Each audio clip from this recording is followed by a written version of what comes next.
पहला सामुएल पहला अध्याय 4 वचन से।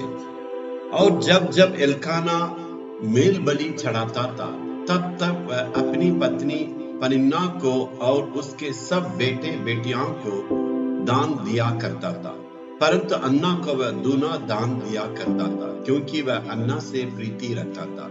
तभी यहोवा ने उसकी कोख बंद कर रखी थी, परंतु उसकी सौत इस कारण से कि यहोवा ने उसकी कोख बंद कर रखी थी, उसे अत्यंत चिढ़ाकर कुढ़ाती रहती थी।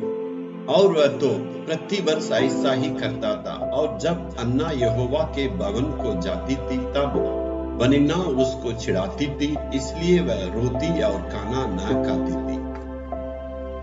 अन्ना के जीवन में उनको घर था और परिवार था। घर और परिवार में दोनों में बहुत ही अंतर है।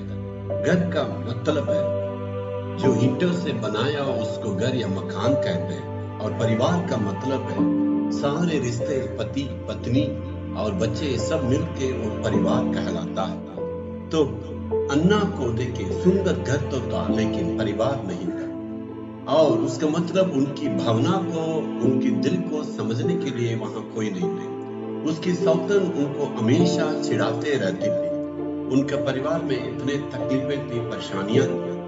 इसका मतलब अन्ना उसके लिए कभी भी कुड़ाई नहीं और बलवा नहीं की और किसी से लड़ी नहीं, अपने दिल की दुखों को किसी को बताई नहीं।